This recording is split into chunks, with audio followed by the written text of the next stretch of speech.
Assalamualaikum warahmatullahi wabarakatuh.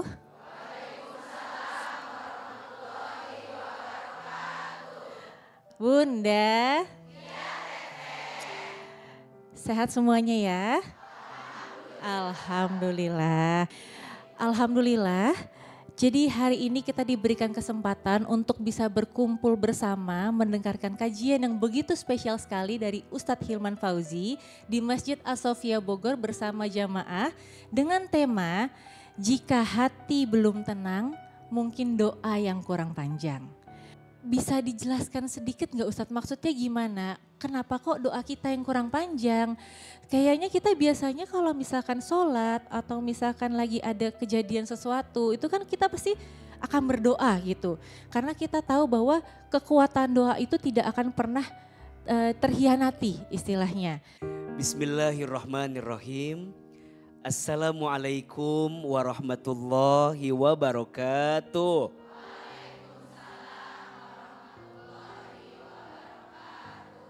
Bunda. Kak Ica, terima kasih. Masya Allah, tabarakallah. Semua pemirsa Trans TV dimanapun Anda berada. Semua di antara kita pasti ingin punya hati yang tenang. Betul? Betul. Sok AA tanya, siapa yang pengen punya hati tenang? Angkat tangan, katakan saya. Hati itu yang menciptakan siapa? Allah. Yang menggenggam? Allah. Yang membolak-balikannya? Allah. Maka ini rahasianya. Kalau ingin punya hati yang tenang, jangan jauh dari Allah. Quran surat Ar-Ra'd ayat 28. Allah Subhanahu wa taala berfirman, A'udzubillahi minasyaitonirrajim. Alladzina amanu wa tatma'innu qulubuhum bidzikrillah. Ala bizikrillahi tatma'innul qulub. Orang yang beriman itu dan hati mereka tenang dengan mengingat Allah Subhanahu wa ta'ala. Ingatlah, hanya dengan mengingat Allah hati menjadi tenang. Maka bagaimana ya cara kita ingat sama Allah? Zikir. Bagaimana ya zikir yang terbaik yang bisa kita panjatkan yang lebih panjang lebih lama? Doa. Allah senang kepada hambanya yang berdoa. Allah cinta kepada hambanya yang sering menengadahkan telapak tangannya. Meneteskan air matanya. Merintih di hadapan Allah. Allah senang kepada hambanya yang sering melantunkan doa atas setiap permintaan yang diinginkannya. Maka jika hatimu tidak tenang, mungkin doamu yang tidak panjang. Mungkin doamu yang kadang-kadang mohon maaf. Bunda mah minta sama Allah teh pas lagi butuhnya aja. Iya apa iya? Kadang kita mah ngedeketin Allah teh pas lagi susah aja. Kenapa Bunda ketawa? Kayaknya nyadar begitu Bunda teh. Betul? Sok jujur sama AA. Bunda sering mendatangi Allah pas lagi senang atau pas lagi susah? Bunda ngedeketin Allah, doa sama Allah pas lagi sedih apa pas lagi bahagia? Kadang ngedeketin Allahnya pas lagi susah, pas lagi sedih. Waktu lapang kemana saja, waktu bahagia kemana saja. Betul? Maka boleh jadi kenapa Allah belum mengabulkan doa kita? Karena Allah masih ingin berikan kesempatan kita untuk berdoa lagi. Berdoa lagi. Karena sering di antara kita setelah doanya dikabulkan enggak doa lagi. Betul? Maka beruntunglah untuk kita yang diberikan kesempatan berdoa. Karena disitulah jarak kita dengan Allah sangatlah dekat. Disitulah hubungan Allah dengan kita sangatlah erat. Kalau ada pertanyaan, kenapa hati kita tidak tenang? Mungkin doa kita belum panjang. Kita hanya minta kepada Allah saat senang saja, saat sedih saja, saat susah saja. Tapi lupa datang kepada Allah saat kita senang. Betul? Maka datangi Allah di masa lapangmu. maka Allah akan hadir di masa sempitmu. Hadirlah bersama Allah dalam susahmu, maka Allah akan mengisi ruang di hatimu saat susahmu. Insya Allah, Allah akan berikan banyak kebaikan ke dalam hati kita. Dan semoga semua yang hadir diberikan ketenangan dalam hatinya. Amin. Ya Rabbal Alamin. Terima kasih Ustadz atas tausiahnya. Dan sekarang mungkin sepertinya sudah banyak yang tidak sabar untuk bertanya nih sama Ustadz. Boleh untuk Mbak Amanda? Ya, silakan berdiri. Assalamualaikum warahmatullahi wabarakatuh. Waalaikumsalam warahmatullahi wabarakatuh. Perkenalkan nama saya Manda. Manda. Amanda. Biasa dikenal sama Manda Petantang Petenteng. Oh, karena kontennya ya. Yang gimana bicaranya teh lupa Aa teh. Coba kan biar kita inget kan. Yang gimana? Yang gimana? So petantang petenteng giliran ditantang kayak ayam sayur.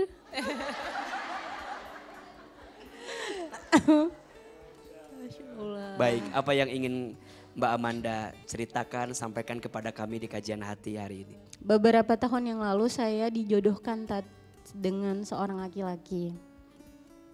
Sebenarnya dia itu bukan kriteria saya, tapi saya mencoba untuk menerima. Akhirnya saya melihat laki-laki ini agamanya sangat minim, sangat lemah. Akhirnya saya minta dia untuk ikut kajian. Akhirnya dia menerima. Dia juga menerima tawaran saya untuk langsung melamar saya karena saya tidak ingin untuk berpacaran. Setelah 3 bulan kemudian saya bertaaruf dengan dia. Ternyata dia mulai berubah, dia mulai berubah, saya tidak bisa memegang handphonenya selalu dikunci. Terus ada berita dari teman saya kalau dia ini sering jalan dengan wanita lain. Saya nggak percaya karena 2 minggu lagi saya mau menikah dengan dia. It's okay lah gitu, nggak apa-apa gitu Pak, paling teman gitu. Nah setelah itu suatu hari saya melihat Facebook. Pas saya melihat Facebook, saya melihat laki-laki itu melamar dia dan diupload di Facebook.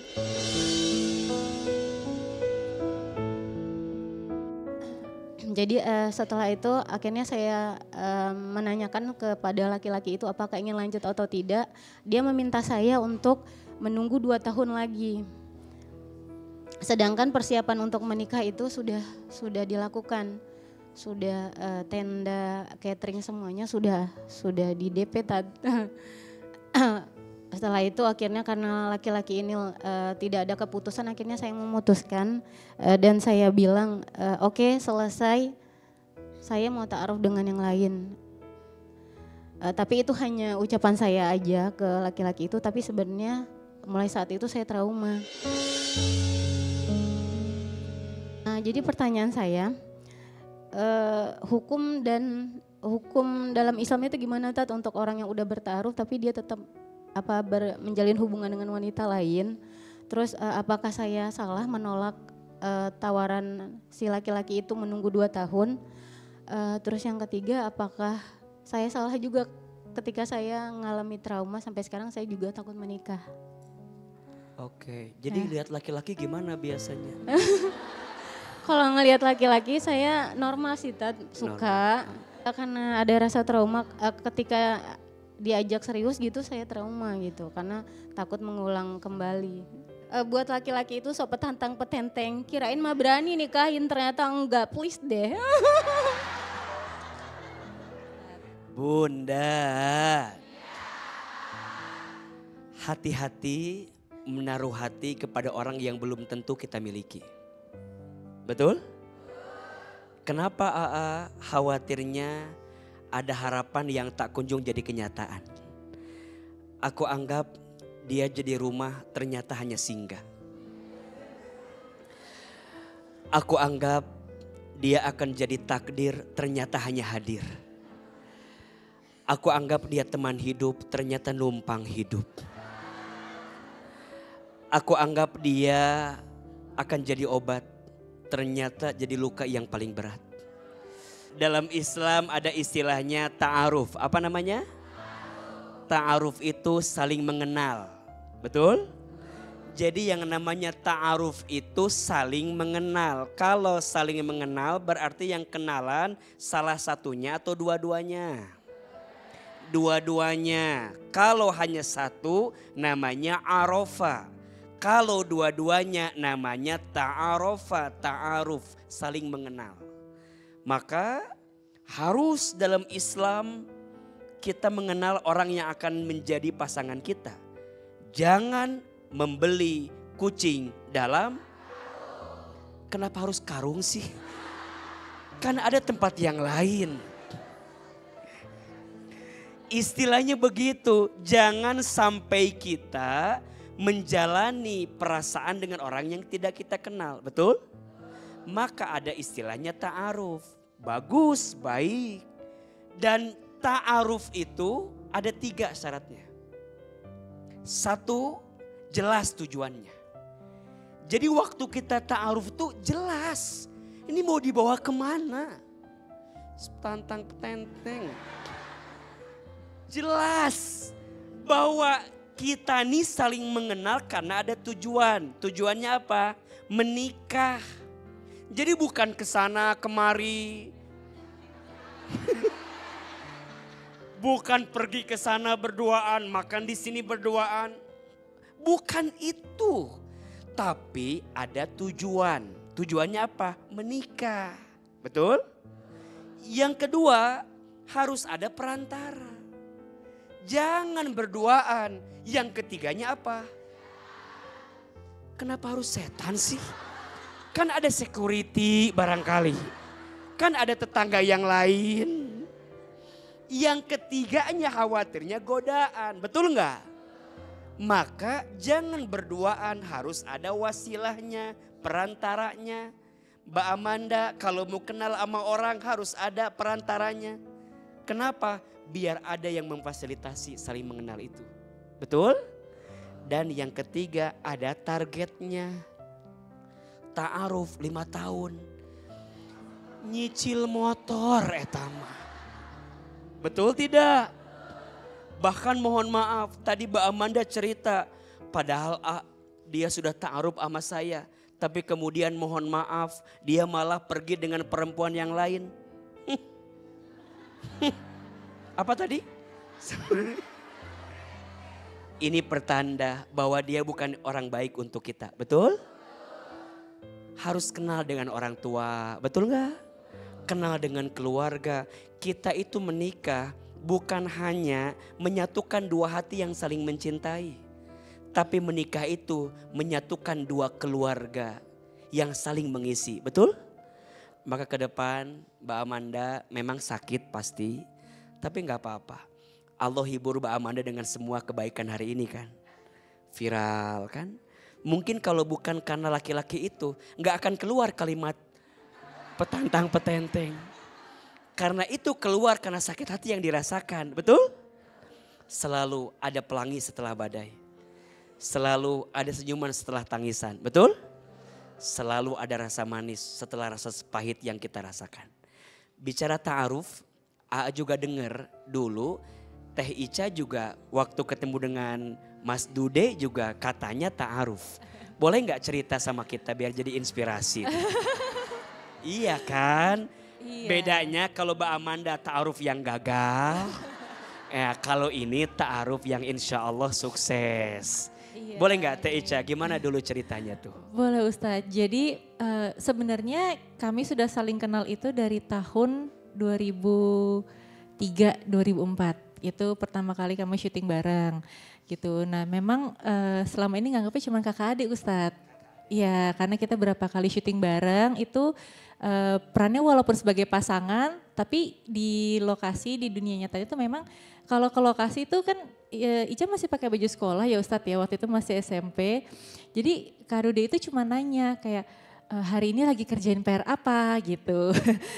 Jadi nggak ada itu pikiran bahwa suatu hari akan menikah dengan sosok yang menanyakan PR tersebut gitu. Sampai akhirnya kita ngobrol bareng saat lagi syuting itu lebih dekat dan memang kalimat pertama yang keluar dari mulut Kak Dude itu adalah, Ca, kakak nggak mau pacaran, kakak mau langsung serius gitu. Ya serius itu dalam arti memang tujuannya adalah untuk menikah. Nah boleh nggak ketemu sama orang tua Ica gitu. Walaupun memang sudah kenal Ustadz sebenarnya karena di lokasi Kak Dude tuh lebih banyak ngobrol sama Mama Ica sebenarnya daripada sama Ica gitu.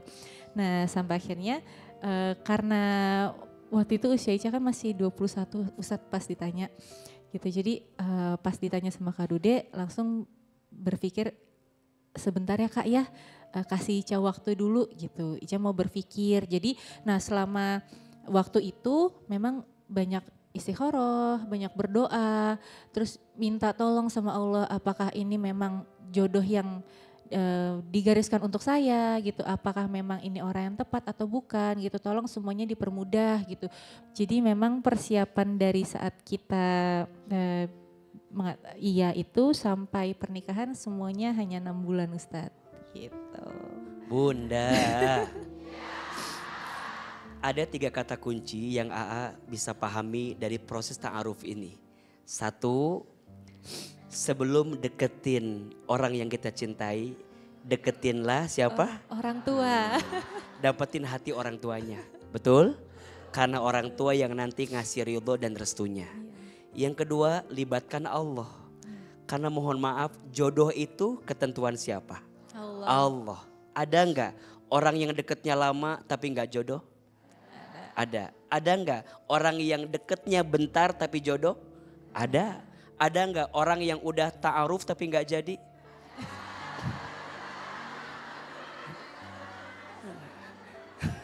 Maka urusan jodoh itu libatkan siapa? Allah. Ada namanya istikharah. Apa? Istikharah. Nah yang ketiga harus jelas waktunya. Jangan dibiarkan begitu saja. Karena makin tahu dan jelas target waktunya, makin jelas proses yang kita jalaninya. Maka izin buat adik-adik saya yang sedang hari ini punya rasa, belajar menyerahkan rasa itu sama Allah. Karena yang punya hati seseorang siapa? Allah. Insya Allah. Masya Allah, tabarakallah.